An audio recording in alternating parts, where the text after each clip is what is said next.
Letterboxing is a way of using the rather square format of a television screen to create the oblong format of what we call widescreen filming. The term letterbox is because it looks like a letterbox. It looks like a slot you drop an envelope in. All films made from 1953 on, for the past 50 years, have been made in one widescreen form or another.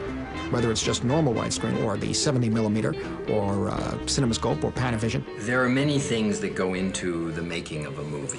One of those things is the shape of the movie. How wide is the screen? And how does that impact the shots that make up the movie? However, the widescreen process does not fit on the normal television screen. So what is often done is what's called pan and scan, where they lop off the sides. Pan and scan is when they try to make a widescreen film, a rectangle, fit into a square format on a television screen. And that is, in a sense, technically redirecting the movie. Take a film like Ben-Hur, the William Wyler film. The chariot sequence is one of the greatest action sequences ever done in movies.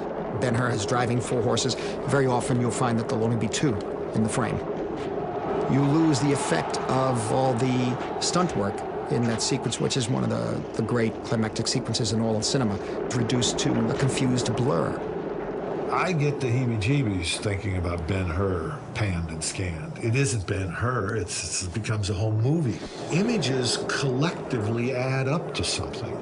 They add up to something when one frame contains many elements. Your eye sees all of them, some of them peripherally, and some of them as a point of focus. And collectively, it creates a mood. Every shot in a movie is thoughtfully composed, and the composition of that shot is approached the same way that a painter approaches the composition of a painting.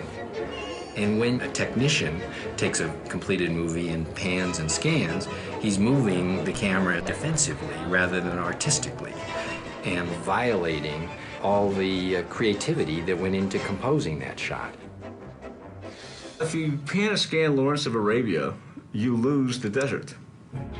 The director, David Lean, spent 2 years making the film. The compositions that are made, the sense of space and being lost in space, and the vastness of it, the isolation of a singular figure, is the dramatic essence of that motion picture.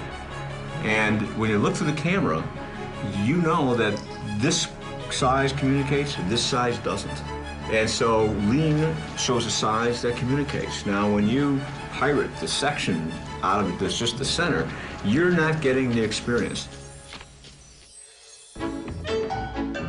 And in the case of a musical, you take classic film, 7 Brides for 7 Brothers, the choreography and the picture is really composed for the widescreen. It develops character. It takes over the story. And if you don't see those dance sequences in widescreen, you lose what the director and the cinematographer were trying to tell you as a part of the story. You blow up part of the frame so that the faces of the actors are a little fuzzier. They aren't as clear because you're enlarging the frame. If you don't see the full frame on widescreen, you lose the emotional impact of the picture.